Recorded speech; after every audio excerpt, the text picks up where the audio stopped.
Hey guys, what's up? It's Ripe again. In today's video, my psycho neighbor stole my dog and claims that dogs violate their HOA bylaws. When I try to get my dog back, he ends up assaulting both of us. I then show him why you should never mess with a Marine. Here is what happened. Let's dive right into the story. The first one is titled, I need free stuff because of my disabled kid. So I was browsing Facebook and I noticed a friend's sister had tagged me in a comment. Turns out it's for a raffle for a local school charity and she has bought a few tickets and wants others to buy them too. Fair enough. A few days later I noticed that my feed is taken up with her making post after post about how she really wishes she could win the hot tub that is the first prize because it would really benefit her daughter. She was born a couple of months early. The daughter has issues with hearing, but aside from that it is fine, and how awful it is that she just cannot afford something like that and nothing ever goes their way. And by the way, they have 2 cars, satellite TV, just had a wedding at a fancy country hotel, etc. To me, these things are luxuries, not essentials. She herself lives in a modest house and her husband has a decent job. The day before the raffle is drawn, she makes a giant post about how she is really desperate to win this hot tub and that she does not know what she will do if she does not win the hot tub, and is implying everyone she knows to donate the hot tub to her should they win. The day of the raffle arrives and lo and behold, she wins the hot tub, which seemed kind of rigged. She then makes a long post about how grateful she is and that the angels are looking down on her and her daughter will be so happy, but it is not as big as they need it to be, and the one she was looking at on a website is much better and she really wishes it was a dead one instead. She implores her friends to ask the organizers to swap the hot tub for the better one. An organizer replies and says that it was donated and if she got in touch with the company, they would upgrade it for the difference in price. She argues that as the mother of a disabled child, she cannot afford it and was hoping the organizers could use some of the funds from the raffle to get the upgrade. They decline. Oh well, a few months later she makes a post that she has a hot tub for sale for XYZ amount. The organizers of the raffle spot the post and comment that the hot tub did not cost that much brand new and they were disappointed that she was selling it after begging people just to have it. She justifies the price by saying that she has a disabled kid and they need the cash more and that it is too big to keep on their property and it is more of an inconvenience and that they've never used it anyway. Someone offers her the price and they arrange a time for collection and the buyer agrees. She then asks him if they really need the hot tub and he would just give her the money and let her keep the hot tub because it is vital to her disabled child's welfare that she had a hot tub. And yeah, Ripe Stars, I have to say, I feel really sorry for that woman's child. That kid does not deserve an entitled mother like that. But either way, now we will continue with the title story. It is titled, HOA neighbor messes with ex-cop/marine and takes away/steals his dog for bylaw violations. The guy living next to me is part of the local HOA and thinks that means he can do anything he wants. Before I get into the story details, I wanna give a little backstory about myself. So right out of high school, I joined the Marines and served 2 tours before getting honorably discharged. Like a lot of veterans, finding work was not easy and getting back into society was even harder. I was lucky enough to still be young and in good health, so I continued to serve in another way by becoming a police officer. During that time, I started feeling like I was getting back to a normal life and settling into the world. I even managed to find a beautiful girl to date and things were looking up. But then one day I got hurt in the line of duty when I took a shot to the leg.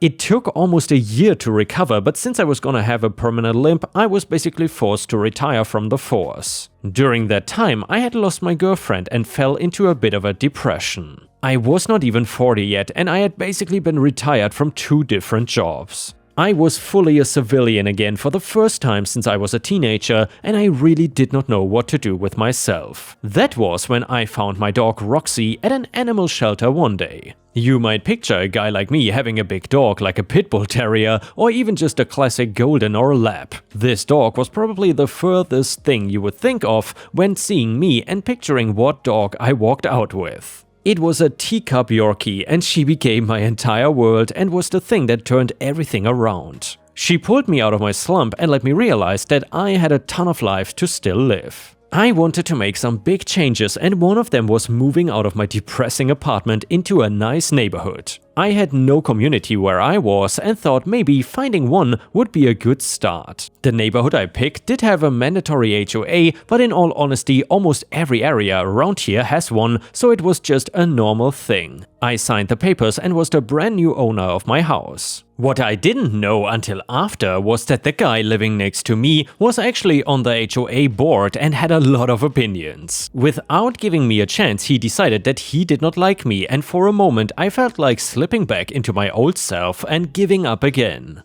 The first interaction we had was him coming to welcome me to the neighborhood and seeing the tattoos I had lining my arms. Me, hey, I guess I'm going to be your new neighbor now. HOA dude, are you sure this neighborhood is really the place for somebody like yourself? Me, what do you mean? Is there a problem?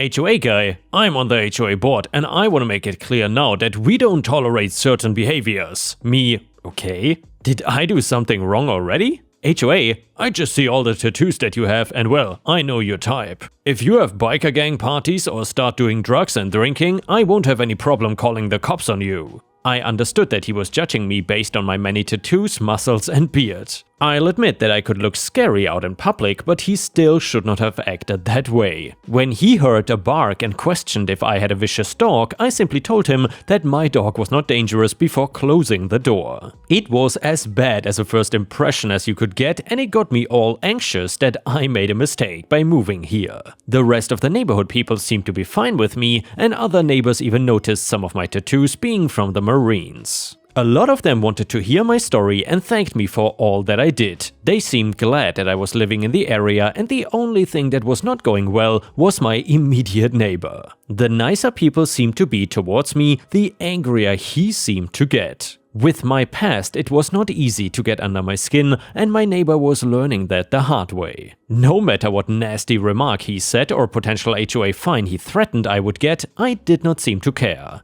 With me, it is not what other people say, but more of my own personal insecurities. But then one day, he crossed the line going way too far by messing with my dog Roxy. He showed up and told me I was in a huge HOA violation and he was gonna need to take care of it. Alright, tell me, what horrible thing have I done this time? I asked him. HOA, your dog is too small. There is a range in this HOA, so I'm gonna have to confiscate your dog until we get this sorted out. Me, you are not laying a finger on my dog.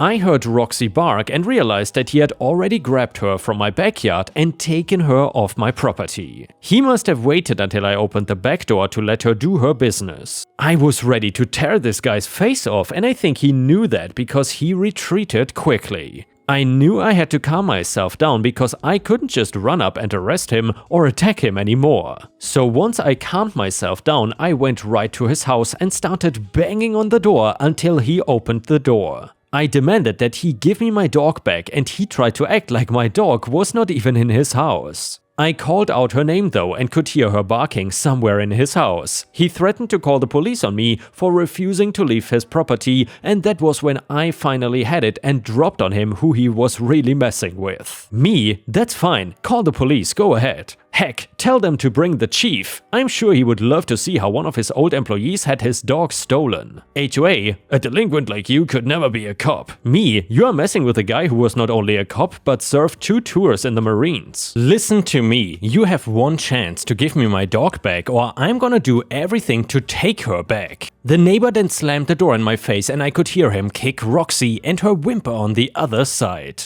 That was enough for me, and I used my good leg to kick the door down and waltz in. I also took out my phone and called the direct line of my old precinct to let them know what was happening here. Some of those guys knew Roxy and despite teasing me for having a small dog, actually loved her. I uppercut my neighbor in the face, picked up Roxy before walking back to my own house. It did not take long for officers to arrive and figure out the situation that was going on. I was lucky that I was not being arrested for breaking in or punching him. Laws are different everywhere, but here, if there was a reason to believe a life, even a dog's life, was in danger, you can take extraordinary measures. He could have sued me, but I think he knew he would get in trouble too for dog napping, so he let it go. I will say that he never spoke to me or tried to mess with me again after that incident. I don't usually like like people being afraid of me, but when it came to my neighbor, I figured it was okay. And the next one is titled New Pool Time, posted by user Sean BZA on our own subreddit r/ripe stories. So when I was young, my parents decided to get a swimming pool put in. Cue, of course, the digging up of the backyard, placing of a retaining wall to get the level ground on the sloped ground, and the big hole dug in the ground.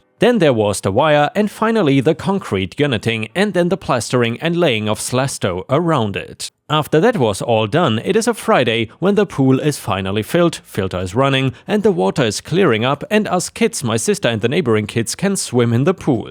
Then on Saturday, we all swim in the pool, and around 5 PM the parents go out for the evening to a function, leaving us there. Around 7 it is now finally dark and we are still swimming, and turned the light on in the pool. Note that none of us were past 12 and we started skinny dipping in the pool till around 9 PM when we were all tired and went to sleep. My parents came back probably around 10 or so. The Monday afternoon come home from school to see the first piles of bricks delivered to the neighbor's house, where there are a few workers digging a foundation on the fence line all the way down to the fence. Then they started laying a brick wall there at the front, only around 4 meters tall, but as the ground sloped, getting to 8 meters or so by the time it came to be level with the pool. The building carried on, reaching all the way around the property, with the front having a door for the cars to enter and another for people. My father, ever the jokester, called it the Berlin Wall and named the doors Checkpoint Charlie and the Brandenburg Gate. And also that our neighbor had single-handedly kept the local brick factory out of a recession. Good fences made for good neighbors, we could no longer see them, and they could no longer look out the windows and see the temptation of the pool and the scandal of our bodies there. Jokes was on them though, because around 3 years later we moved houses, selling it for the highest price in the area at that time. The new owners must have appreciated the free wall. And the next one is titled Deftly Avoiding Being Robbed, posted by user commercial at 6690 on r/ripe stories on our own subreddit. This happened 3 years ago. I was only 63 at the time and a martial arts and self-defense instructor for 15 years. I had gone to the grocery store to do a bit of shopping to make it to New Year's on more than PBJ and spam sandwiches. After shopping about 10 minutes, I noticed I was being followed by 3 little high school gangbanger wannabes. That would get busy inspecting the stuff on the shelves when I stopped to pretend labels on cans. This little game went on for about 10 minutes. I had already picked up all I needed and went to the checkout and said to the cashier, "Well damn, I left my wallet in the car. Be right back." So the trio would follow me out to the parking lot. I admit I looked rather disheveled, making me appear frail. While at the checkout counter, I pulled one of my business cards from my pocket, pretending to search for my cash. I wailed around the corner of the store and waited about 6 or 7 seconds. And sure enough, up walks the 3 kids. Ha! My first move was to hold my hand up to the first one and hand him my card, telling him to look at it before he and his friends did something stupid, took 2 steps back and waited. It took the kid a second to understand that he was facing down a martial arts instructor. And yes, I'm only a 2nd degree black belt. Because the school I had attended is defunct and no records can be found. So sadly, I cannot test to advance my rank. Now back to the tale. It is not gonna end with me beating the snot out of a bunch of snotty-nosed kids, but it was fun for me to experience. So the one I handed the card to passed it to the other 2 and continued to stare at me, making up his mind. So I added "We can all walk away now, or the ambulance and cops can pick up what is left." And then I took a fighting stance. They turned away and headed down the street. I just had to add, "Make sure your target is a more suitable one next time." Hope you enjoyed my biggest event since becoming an instructor. And the next one is titled Buy Me an Airplane Ticket. Okay, so I've had to tell one of my employees to no longer let his wife contact me directly after this. We sometimes need to travel for work, and when the pandemic hit last year, we were stuck with lots of unused airline tickets. While the airlines have given us travel credit, they are in the name of the passenger, so while I paid for their ticket, it is each employee who has the credit. Talking with our clients, it appears we are going to be meeting virtually for the foreseeable future. Rather than let the travel credits expire and have no value, After 31st December of 2021, I told our team that they can use them for personal travel because I would rather see them use it for a vacation than for them to go to waste. Remember, the credit is only in the name of the original passenger, nobody else. So my employees can use them for themselves but not other people, aka spouses, children, etc. So after announcing this, I got an email from the same begging wife who contacted me asking for a free color printer earlier this year. While she thought it was nice that I gave the employees the option to use the company-paid tickets for personal travel, it is only good for him, not her, and not their kids. She was wondering if I would consider offering some sort of deal for them, like 50% reimbursement so they could all go on vacation. What the hell? At minimum, I am paying for 25% of their vacation airfare, but that is not good enough for them apparently. I emailed back with a curt, "No, this was offered as a token of appreciation for the hard work everyone is doing. Going forward, please don't contact me in the future unless it is an emergency regarding employee name." I then called my employee and told him that barring some emergency involving his grave illness or death, I don't want her emailing or calling me ever again. Despite my tone that in hindsight was probably harsher than it should have been, he was very apologetic and said she had written to me without his knowledge. You know what they say, no good deed goes unpunished. And yeah, Ripe Stars, unfortunately that is very true. Even if you are a really good person, destiny or fate has it that at some point you will probably meet some entitled douchebag person that might ruin your day. The next one is titled, "Greasy Landlord Gets His Just Desserts." I needed a place to stay and did not have much of a choice in the matter. The price and location were right, so I had to rent from this slumlord. The landlord, he is a self-proclaimed handyman. He drove a gutted out crap ball of a van filled with cheeseburger wrappers and junk. Acted less than interested in any of my problems as a tenant. I went through 3 fridges, used ones, not new of course, hundreds in groceries, lost a bunch of clothing and furniture. When the house flooded twice in 1 week, there was a faint but constant smell of natural gas. The furnace only worked when you lit the pilot light, which you had to do every time you wanted heat in the winter, and half a damn tree that landed on the roof during a storm but was never removed. And now me, Minnesotan, tend to be too damn nice at times, always pay my rent on time, took care of all of the utilities and general upkeep, mowed, shoveled snow, cleaned the lawn, etc. of the property during my tenancy. Just all in all, a good tenant. I have too many stories about this cat, but I will get to the revenge part of this. I had finally had enough and I had decided to move out of this slum. I had lost thousands in my own money to use on the upkeep of the property since the landlord had no intention on helping me ever. I had found a new place and had told my landlord the news when I handed him a check for a month and a half and told him that I would be moving out in a set number of days. We agreed and it seemed to go quite well. This is when all of the crap really started running downhill. He showed up in my apartment one day unannounced and was looking for something. To this day, I don't know what, but I confronted him and he ran out of my apartment like he had just been caught snooping in a woman's panty drawer. Then when I'm at work, he starts leaving me this really creepy message saying I did not pay him rent and that I've been destroying the property. I brush it off, take a few days off of work and move out of my place after I call my new landlord explaining my dilemma. My new landlord agrees to let me move in early free of charge. Awesome. I move out and get a couple of friends to help me deep clean the place. It is amazing what you can buy with a case of beer and some pizza. We clean the place and it is spotless. After we finish, I get this weird feeling and I take pictures. Tons and tons of pictures of every room. Feeling content, we pack up the rest, lock the doors and leave. We had a good night and I bought pizza and beer for my friends that came out to help. A couple days go by and Slumlord Larry calls and asks where I went. I explained that I really wanted to move and I worked out a situation with my new landlord that would allow me to move in early. He started shouting at me on the phone, going off about how I still owe him money and I could not terminate my lease. Which, by the way, there was no such thing and just a verbal agreement and the exchange of money. I had enough of his business and I hung up.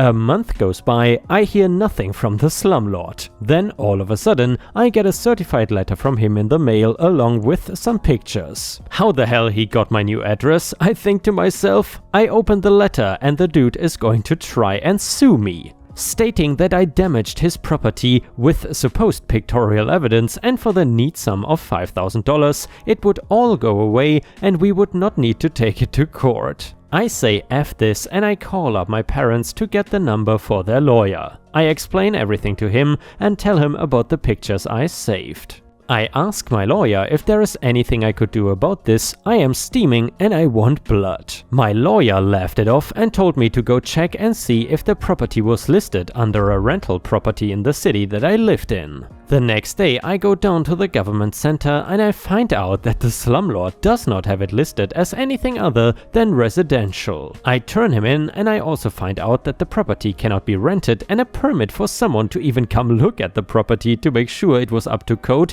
in the country I lived in was around $5,000. Jubilant would not even begin to describe my mood at this time. I was white guy celebrating the crap out of the lobby. I call my lawyer as I am leaving the government center and tell him the good news. As I am leaving town, I decide to drive past my place and see if anyone is living there. As I pass, I cannot believe my eyeballs. I see the slumlord and a buddy of his called Toothless Dave outside the house destroying the siding. I also see that they had effed up every exterior part of the house to try and pin their misdeeds on me. Months go by, I hear nothing, my lawyer hears nothing, despite multiple tries to contact slumlord. At this point I am filled with an overwhelming sense of joy as I stuck it to that loser. But wait, there is more. I was telling this story to a buddy of mine at work one day and he knew exactly what house I was talking about. His dad is the county building inspector and he was telling me about how his dad had stated that the property was so damaged that the house was to be condemned. All I am left thinking about is what did he do to that effing place to condemn it after I moved out. And the next one is titled Neighbor Revenge. A bit of background: my daughter lives in a small terraced cottage in a tiny village in southeast England. Her house is on the main road through the village. Her front door opens right onto the street. Outside her house no parking is allowed, but 50 meters down the street are some parking spaces. For those of you not in the UK, where parking is not allowed, the council paint yellow lines on the road by the curbside. It is so quiet, there are no police or traffic wardens. Between where the parking starts and the yellow lines finish is a small section of road that is block paved rather than tarmac. It is just a bit longer than a car length. It is within the no parking area, but due to the nature of the block paving, the yellow line paint has all come off. So I go to visit my daughter and mistakenly park on the block paved area because there are no yellow lines and visit my daughter. When I get back to my car, I am amazed to find a parking ticket on the windscreen. I mentioned this to my daughter and she told me that the woman who lives in the house adjacent to that part of the road probably reported me to the council because she usually parks there herself and I had taken her spot. Here comes the petty revenge. I asked my daughter to let me know every time she parked there and I phoned the council to report her. She has had 3 parking tickets so far and now does not park there anymore. PS, I did try to appeal the ticket on the grounds of the yellow lines being worn away, but I was turned down and could not be bothered to go to court. And with this, we have reached the end of the video. However, I want to ask you for a favor. If you have watched until here, please check out my new channel called The Readers, where I and other voice actors post daily stories that you will very much enjoy. Thank you so much for watching, and I will see you again tomorrow.